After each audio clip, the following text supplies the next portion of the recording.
saludar, que lo tenemos ahí vía Zoom, a Juan Arellano, que es representante del transporte interdepartamental Grupo 13, integrante de la UNOT. Arellano, gracias por acompañarnos esta mañana. Buen día, ¿cómo está? Buenos días, gracias a ustedes por la invitación. ¿Cómo han recibido esta medida del gobierno que les plantea a partir ya de este próximo lunes reducir un 50% el aforo en el transporte en épocas de mucho trasiego, ¿no? De mucho movimiento debido a las fiestas tradicionales? ¿Cómo han recibido la medida? Y la medida para nosotros es buena, todavía no se ha confirmado bien en las empresas cómo va a ser, o las empresas de repente directamente no nos han dicho a nosotros los trabajadores cómo va a ser este funcionamiento. Sobre el Ministerio de Transporte tampoco hemos tenido novedad, pero bienvenido sea de que nosotros podamos tener más trabajo también en la parte de trabajo, que ustedes sabrán que nosotros tenemos mucha gente en el seguro de paro y esto habilitaría en este movimiento a que también mucha gente volviera a trabajar. Fuera de eso, una garantía también de que el contagio no sea tan directo y tan peligroso como lo estamos viendo y viviendo estos últimos días, que sabemos que han viajado gente con COVID-19 y que los compañeros también se ponen nerviosos. Más allá de las precauciones que se puedan tomar no digo en el 99% de las empresas, porque en muchas empresas sí se van a tomar muy en serio, y en otras empresas que lamentablemente siempre pasa esto. Claro. Es muy grande, hay muchas cantidades de empresas en el país y puede pasar que alguna no se lo tome en serio. Está bien. Usted dice que todavía no ha recibido notificación del gobierno. Es esperable que sea en el transcurso de las próximas horas, porque esto entra a regir el próximo lunes, ¿verdad? Usted decía, esto es bueno para desde el punto de vista del trabajo, porque necesariamente tienen que volver trabajadores del seguro de paro a manejar más unidades. ¿Cuántas unidades del transporte interdepartamental están ahora en funcionamiento y cuántas más se necesitan para cumplir con el requerimiento de la reducción del aforo del 50%? En este momento, si miramos en lo que es en porcentajes, más o menos andan en un 60%.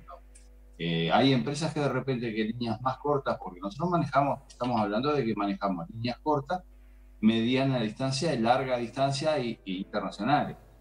En las cortas distancias hay empresas que están trabajando casi un 70%.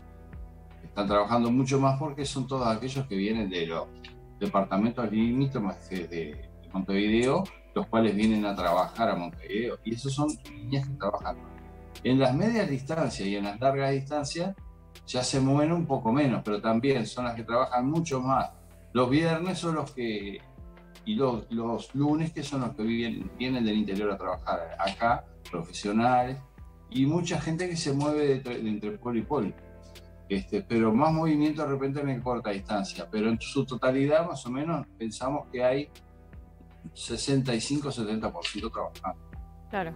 Esta reducción del aforo claramente se está atendiendo una necesidad, ¿no? Y pedido del público. Lo decía el propio presidente, gente que viaja parada, bueno, un aforo que no está tan controlado. ¿Cómo se viene controlando? ¿Cómo está funcionando? ¿Y se han dado controles, por ejemplo, en los pedidos de datos de las personas, por si llega a surgir un foco? ¿Se toma la temperatura? ¿Qué se ha hecho y qué se piensa hacer también? Nosotros, cuando arrancó la pandemia, el primer día de la pandemia, que fue los 2 casos que se dieron en Uruguay, que fue el 13 de marzo, fue en la tarde. En la mañana estábamos reunidos con Heber, con el ministro de Transporte, en la cual estábamos tratando de hablar cosas de transporte, ya que el gobierno era nuevo y queríamos trabajar todo esto. Y esto arrancó en la tarde. Provocó que el 14 ya nos estábamos comunicando con el Ministerio de Transporte para hacer un protocolo de funcionamiento de cómo íbamos a trabajar, porque había atacado, y la verdad que cuando ataca una cosa de estas, los compañeros mismos, las personas se ponen nerviosas porque no saben qué va a pasar. Claro. Y a nosotros nos pasó, compañeros que ventas de pasajes o cómo iban a obrar los que andaban en el ómnibus, arriba del ómnibus. Fue algo muy incómodo al principio del arranque porque no sabíamos cómo dar la protección. Y ahí fue que los sindicatos salimos a dar incluso, no sé, alcohol en gel, a dar guantes, para que los compañeros trabajaran más tranquilos. ¿Y en cuanto al aforo? Arrancó por el aforo, Nosotros, lo que pasa es que en el ómnibus se dio varias ayudas del gobierno. Ustedes se acuerdan del principio de unos 26 millones de dólares para paliar la pandemia, era una mitad para los urbanos y la otra mitad para los inter. Después se les dio el mismo fideicomiso de gasoil que se estaba dando en 2019, que es mucho plata también para ayudar a las empresas. Y las empresas solicitaron ahí que se les diera 10 pasajeros parados en cada ómnibus. Nosotros decimos sí, hay que trasladar a la gente, pero también veíamos que era un riesgo trasladar gente parada en este momento. Si ustedes ven las unidades que hay en Tres Cruces, hay muy variada cantidad de asientos. Y pueden ir de 42 o de 35, que en este momento no están circulando, que son las que llevan menos gente, de 42 a 48, 50 asientos, un poco más. Claro. Entonces, si nosotros sacamos la cuenta, más 10 parados, ¿cuánto es el aforo? Porque no sabemos tampoco cómo se va a tomar el aforo, si sobre los sentados, si se va a sumar también los 10 parados. A ver, para nosotros es una garantía. Claro, ¿qué es una garantía? Sí, es una garantía el poder llevar menos gente que controlar más. Claro, ahora, pero, en cuanto a lo que pero no saben nada ustedes, porque realmente tampoco saben eso, tampoco saben si el aforo incluye pasaje parado, porque es común que en el transporte no debería. Por el tema de seguridad no debería ir gente parado. Pero se hace, ¿verdad, Arellano? Es común en cualquier punto del país, de un lado a otro, que haya usuarios parados, aunque no corresponde, eso no se puede hacer. Es según lo que pasa es que le explico, que eso según vienen las carrocerías de fábrica. Las carrocerías de fábrica miden por metro cuadrado de atrás de la cabina del conductor. Se multiplican los metros y cada metro lleva 6 parados. Y ahí se saca la cantidad de sentados que van y lo que sobra son los parados. Por eso puede variar. Usted vea el ómnibus que dice 5 parados, 10 parados.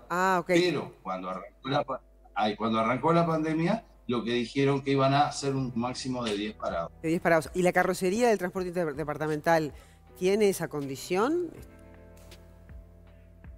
¿Condición de cómo? No le entiendo la pregunta. Usted explicó recién que la carrocería de las unidades de transporte permiten que el pasaje vaya parado, ¿no? En función de las dimensiones de las que habló. ¿El transporte interdepartamental tiene esas dimensiones en general que permiten que vaya pasaje parado? Según las carrocerías. Hay carrocerías, por eso le digo, por eso le estoy preguntando. En los ómnibus, según las marcas, en algunas marcas se da que en el pasillo es más angosto unas que otras. No entiendo, eso está clarísimo. Le preguntaba si en el transporte nuestro le puede dar 5 parados, como le puede dar, si es más ancho, le puede dar 15 parados. Por eso, ¿qué tan ancho es o qué tan angosto es digamos, esa área del ómnibus en el transporte del departamento uruguayo? Que son todos distintos, lo que pasa. Bueno, igual no nos vamos a poner en esa discusión. Sí. No Juan, una consulta. ¿En qué quedó la posibilidad de que haya distintos puntos para tomar, en Montevideo especialmente, que no solo será Tres Cruces el lugar de partida, sino que haya distintos puntos en Montevideo para no generar aglomeración? ¿Eso tiene algún andamiaje o quedó en la nada? Siempre hay... Las empresas cuando salen de Montevideo tienen paradas intermedias en todos lados. No, pero son los puntos de salida. Los puntos de salida. Porque se está hablando... Y pueden ser, sí, los puntos de salida en distintos lados se puede dar para que no haya aglomeraciones, bueno. Pero tampoco hay una decisión tomada en ese aspecto ni se ha llegado una notificación del gobierno. Porque el propio secretario de la Presidencia, Álvaro Delgado, fue quien anunció que era una de las medidas que se iban a implementar como forma de descomprimir los puntos de salida, sobre todo en estas fechas, ¿no? Donde hay más trasiego de personas, Arellano, por eso que se lo preguntábamos. Pero bueno, ¿usted tiene calculado cuál es la pérdida del transporte interdepartamental que el gobierno debiera subsidiar producto de la aplicación de esta medida? Lo que pasa es que hay un problema. Si ustedes lo explico de una manera muy práctica. Nosotros no sabemos lo que están perdiendo las empresas o lo que están ganando, ya que todas las empresas son de diferentes formas. Hablando con algún empresario, a veces me ha dicho lo que me salvó fue el fideicomiso y anduve bien. Hay muchas empresas que mueven mucha encomienda también, ustedes lo verán, Tres Cruces, que la encomienda lo salva. Y eso no está en la paramétrica del transporte. La paramétrica del transporte lo que está son aquellos ítems como el guarda, el conductor, las cubiertas, todo eso hace una paramétrica de transporte. En el pasado, un pasado reciente, de 5 o 6 años, había empresas que vendían el boleto al 50% y les daba para competir con las otras empresas, cosa que no tenían tanto hecho. Entonces no sabemos, si el gobierno mismo no entra en la cuenta de las empresas, no sabemos cuánto es lo que pierdan o ganan.